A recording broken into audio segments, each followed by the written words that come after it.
noite, gente! Boa noite! Podemos ir nos assentando, a paz de Jesus. Então eu me chamo Júlia, tenho 22 anos. Só isso! Participo do grupo Geração Fogo do Alto desde 2015. Faço faculdade, estou aí no 5º ano de medicina. E hoje é uma alegria muito grande para o meu coração estar aqui nessa noite, partilhando a palavra com vocês. Partilhando algo que eu tenho vivido na minha vida e que o Senhor deseja também falar ao coração de cada um de nós que estamos aqui hoje.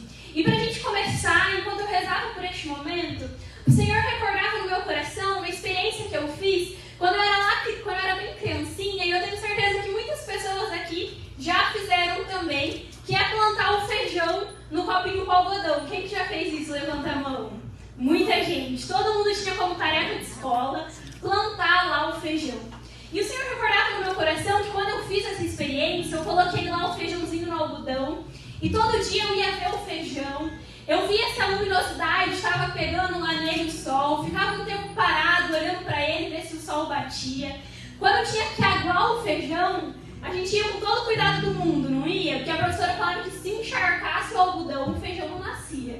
Então você ia lá, contava as gotas de água para colocar e ficava vendo, ficava esperando aquele feijão crescer e realmente dar ali o brotinho do feijão, né? E eu lembro que a minha professora falava que se depois plantasse na terra, dava até para ter uma plantação de feijão, mas eu não sei porque a minha mãe nunca deixava chegar a esse ponto. Sempre que ficava muito tempo, ela já falava, joga isso daí fora que vai apodrecer. E eu ficava tão triste com aquilo, porque eu realmente tinha cuidado, tinha zelado daquele feijão e estava esperando ver ele dar frutos. E o Senhor, ele recordava essa experiência no meu coração, e ele falava que nessa noite, não só para a minha vida, mas para a vida de cada um de nós que estamos aqui, o Senhor, ele também queria falar algo que é precioso, algo que gera assim frutos, e gera muitos frutos, mas que para isso precisa ser cuidado, precisa ser zelado. E assim como a gente cuidava lá do feijãozinho, nós também precisamos cuidar disso que o Senhor deseja falar ao meu e ao seu coração. E para a gente saber um pouco mais sobre isso e o que é isso, eu te convido você a pegar a sua Bíblia lá no Evangelho de João, no capítulo 2, a partir do versículo 13. João 2, 13.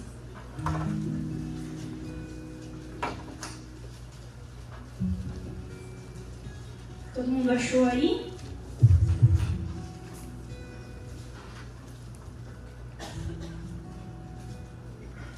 E na passagem vai dizer assim, então, João 2,13. Estava próxima a Páscoa dos judeus, e Jesus subiu a Jerusalém. Encontrou no templo os negociantes de bois, ovelhas e pombas, e mesas de trocadores de moedas. Fez ele um chicote de cordas, expulsou todos do templo, como também as ovelhas e os bois. Espalhou pelo chão o dinheiro dos trocadores e derrubou as mesas. Disse aos que vendiam as pombas, tirai isso daqui, e não façais da casa de meu pai uma casa de negociantes. Lembraram-se então os seus discípulos do que está escrito, o zelo da tua casa me consome.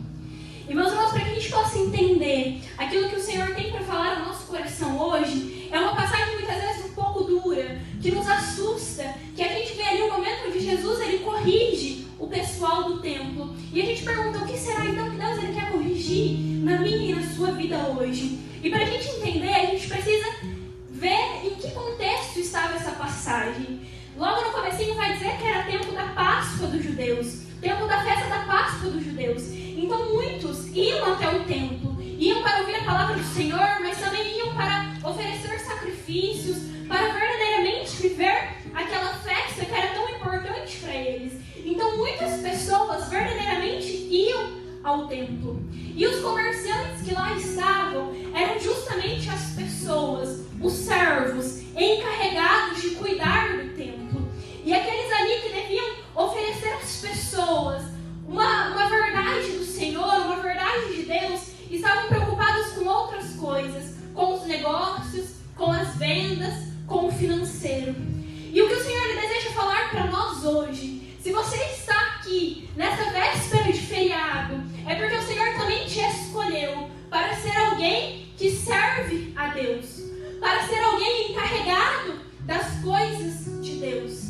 E assim como muitas pessoas iam ao templo, o Senhor ele também deseja confiar muitas pessoas à tua vida, confiar muitas almas para que a tua vida gere frutos. E é nesse contexto onde nós entendemos que nós somos escolhidos e que o Senhor deseja falar a nossa vida, que nós conseguimos entender as ordens que Jesus disse para eles e que também Jesus vem falar ao nosso coração hoje. E a primeira ordem é quando Jesus diz: não façais da casa de meu pai uma casa de negócios. Quando a gente fala das coisas de Deus, quando a gente trata dos assuntos de Deus, nós não podemos negociar aquilo que pertence a Deus. E o que é um negócio? É muitas vezes a gente ajustar um valor, é muitas vezes a gente oferecer uma coisa em troca de outra. Quando Deus ele fala da nossa fé, nós não podemos negociar a nossa fé. Quando trata-se da fé, não há negócios que envolvem isso. E quantas vezes eu e você tentamos negociar as coisas de Deus, tentamos negociar a nossa fé? Em que sentido, Júlia, você tem dito isso? Muitas vezes nós falamos para Deus: Senhor, hoje eu estou tão cansada, então deixa que amanhã eu rezo o que eu ia rezar hoje. Ou então, Senhor, hoje eu rezei em 1/3, mas amanhã eu rezo 2/3. Ou então a gente vai negociando com os momentos da nossa vida: Senhor, hoje eu estou tão corrida, eu tenho tanta coisa para fazer, eu tenho me preocupado com o meu trabalho, com a minha família. Amanhã eu sirvo ao Senhor, amanhã eu busco ser mais íntima do Senhor. E a gente vai deixando para amanhã, e a gente vai deixando para depois, e a gente vai negociando a nossa vida de oração, o nosso tempo de oração. A gente vai negociando aquilo de mais precioso que nós temos, aquilo que nós deveríamos guardar, que é a nossa fé. Nós fazemos coisas de negócio. Quantas vezes, quando nós passamos por um momento de dificuldade na nossa vida, a gente também negocia isso com Deus. A gente fala: Senhor, mas se eu não conseguir uma promoção no meu emprego, Senhor, se a minha mãe não for curada de tal enfermidade, como que eu vou acreditar no Senhor? Se o Senhor realizar este milagre, se o Senhor me dar essa graça, eu aumento a minha fé, eu dedico mais da minha vida a Ti. E mais uma vez, nós vamos negociando aquilo que o Senhor nos deu de mais precioso. Quando Deus ele nos entrega e nós realmente assumimos uma vida de fé, uma vida de quem acredita na palavra do Senhor, nós precisamos zelar por essa fé. Nós precisamos guardar essa fé. Ao invés de negociar, nós precisamos verdadeiramente guardar como um tesouro que nós temos. E aí o Senhor nos pergunta nessa noite: como nós temos guardado a nossa fé? Como tem sido a nossa vida de oração? O quanto nós temos conversado com Deus? Onde nós temos enraizados a nossa fé? Não há segredo, é realmente uma vida de conversa com Deus, é uma vida de busca de sacramentos, de buscar a confissão, de buscar a Santa Missa, de ter tempo para Deus. Isso também é guardar a nossa fé. E a nossa fé é tão preciosa, porque é através da fé que nós possamos um dia chegar à salvação, e também através da nossa fé que as outras pessoas podem conhecer a salvação, podem conhecer quem é Jesus. E por isso nós somos chamados a verdadeiramente guardar a nossa fé e não fazer da nossa fé um motivo de negócios, de trocas com Deus, porque a fé não se negocia. E enquanto eu rezava por essa pregação, o Senhor ele veio me dando entendimento de algumas coisas que eu tenho passado e vivido na minha própria vida. Eu já partilhei algumas vezes aqui, mas de uma maneira bem íntima, assim, né? Desde outubro do ano passado, eu tenho passado por algumas tribulações na minha vida. Algo que eu nunca tinha passado coisas tão difíceis assim antes, relacionado à minha família, relacionado à minha faculdade. E eu confesso para vocês que muitas vezes na minha vida de oração, eu não sabia o que falar para Deus. Eu não sabia o que pedir para Deus. Muitas vezes eu me colocava em oração e pelo agito do meu coração, eu não conseguia ouvir a voz de Deus. Mas todos os dias, no mesmo lugar onde eu rezo, no mesmo horário, eu me colocava em oração e falava: Senhor, eu estou aqui, mesmo muitas vezes sem te sentir, mesmo muitas vezes sem entender o que está acontecendo. Eu estou aqui porque creio que o Senhor é um Deus de milagre, um Deus do impossível. E por muito tempo essa foi a minha oração. E compartilhava com o meu diretor espiritual sobre isso, e ele falou assim, Júlia, a fé também exige de nós. Nós precisamos fazer o que tem que ser feito. Para nós guardarmos a nossa fé, nós precisamos perseverar, nós precisamos insistir, nós precisamos guardar. Nós não podemos que os momentos muitas vezes de frieza, que os momentos de sofrimento façam com que nós percamos a nossa fé, mas nós precisamos zelar por ela e não negociar a nossa fé por nada, mas guardá-la como algo precioso que o Senhor nos confia. E o segundo ponto dessa passagem que o Senhor vem dizer ao nosso coração é que lá na passagem vai dizer: o zelo por tua casa me consome. Quando a gente fala de zelo, é algo que a gente cuida, é algo que a gente se preocupa. E o consumir é o dar tudo de nós, é o gastar tudo de nós. E o Senhor, Ele vem falar ao nosso coração hoje: será que o zelo pelas coisas de Deus tem consumido a nossa vida? Será que a gente tem dado o nosso tudo pelas coisas do Senhor? Santo Agostinho, ele vai dizer uma frase que ele define muito bem o que é este versículo, que é um salmo da Bíblia. E Santo Agostinho vai dizer que quem zela pelas coisas de Deus faz de tudo para tirar aquilo que desonra a Deus. E aí Santo Agostinho pergunta: será que nós devemos viver como indiferentes diante das coisas de Deus? E logo ele responde que não, que nós precisamos dar tudo com responsabilidade para o Senhor. E nessa noite o Senhor também deseja questionar o nosso coração. Será que a gente tem zelado? Será que o zelo tem movido no nosso coração para que a gente verdadeiramente tire tudo da nossa vida que tem desagradado ao Senhor? Todos os nossos vícios, todos os nossos pecados, todas as nossas atitudes que ofendem a Deus, será que a gente tem tirado para que verdadeiramente o nosso coração, as nossas atitudes agradem a Deus? E Santo Agostinho vai continuar dizendo sobre a indiferença. Quantas vezes a indiferença tomou conta do meu e do seu coração diante das coisas de Deus?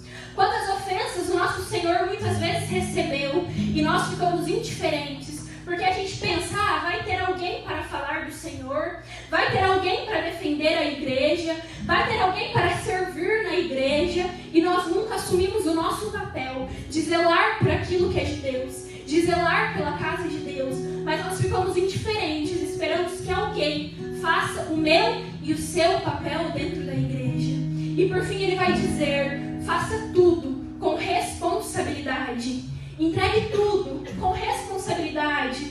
Seja responsável pelas coisas de Deus. E entregue tudo para que ao chegar ao fim da nossa vida, da minha e da sua vida, a gente possa olhar e possamos verdadeiramente dizer: a minha vida foi consumida pelo zelo pela casa de Deus. Eu gastei a minha juventude pelas coisas de Deus. E eu tenho certeza que se você já vem no grupo de oração por um pouco mais de tempo, você já ouviu as pessoas falando: nossa, mas quanto tempo você fica na igreja?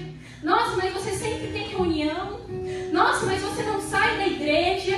Eu ouvi muito isso, muito mesmo, de várias pessoas da minha casa, de amigos. E sabe, meus irmãos, a nossa vida, ao chegar ao fim da nossa vida, a gente precisa olhar com paz e com alegria em dizer que verdadeiramente gastamos tudo pelo Senhor, porque não gastamos em coisas vazias, mas gastamos naquilo que é chamado de Deus para nós, e verdadeiramente com um coração tranquilo, dizer: eu gastei a minha vida zelando pelas coisas de Deus, eu gastei a minha vida zelando por aquilo que Deus me confiou e por aquilo que Deus me chamou.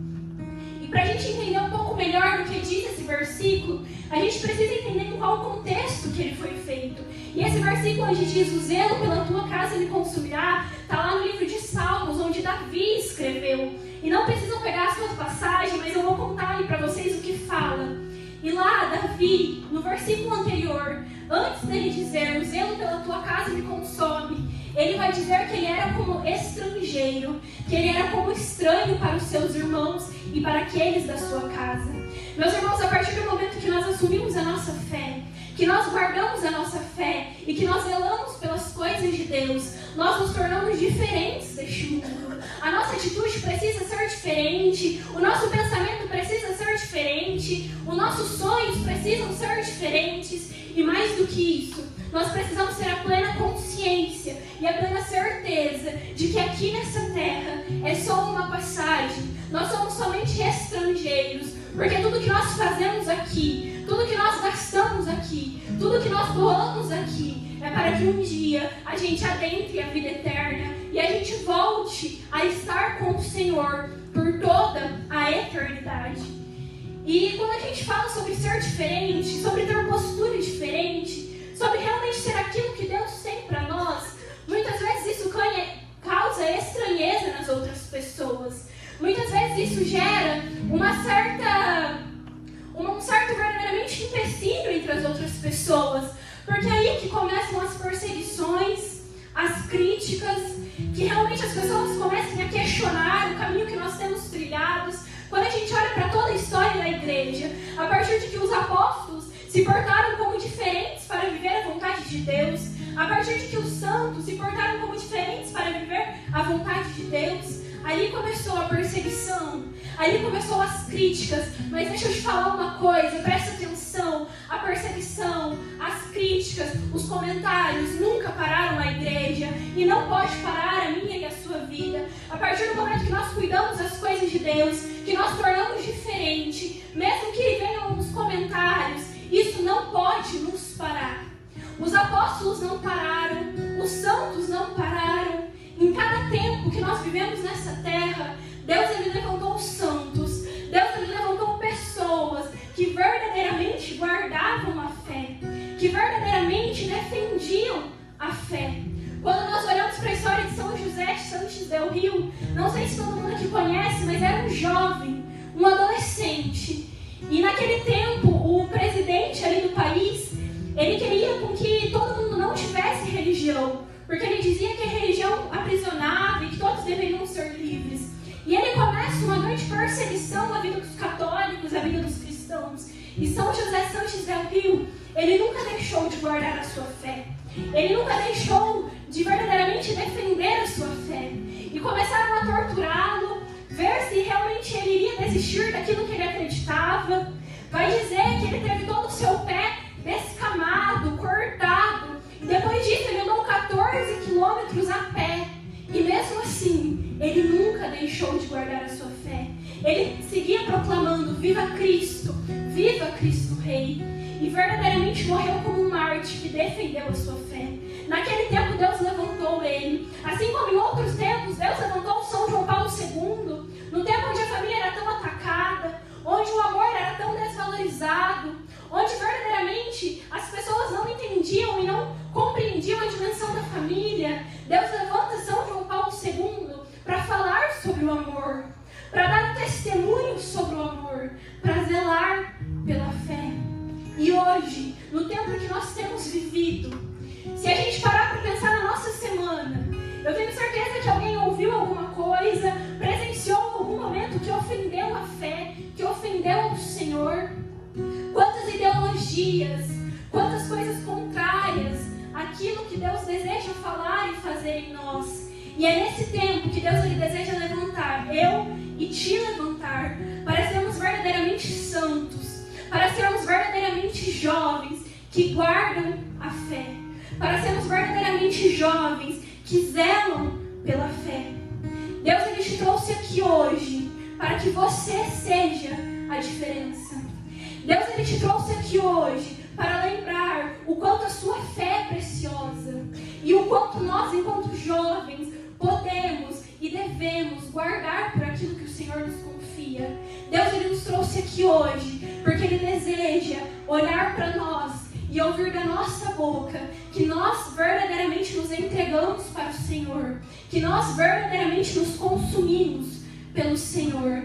E assim como ele levantou tantos santos, Deus ele deseja nos dar a graça de nos levantar e de nos fazer santos nesse tempo, de nos levantar como verdadeiros guardiões da fé e como jovens que verdadeiramente se entregam, se gastam e doam tudo com responsabilidade para o Senhor.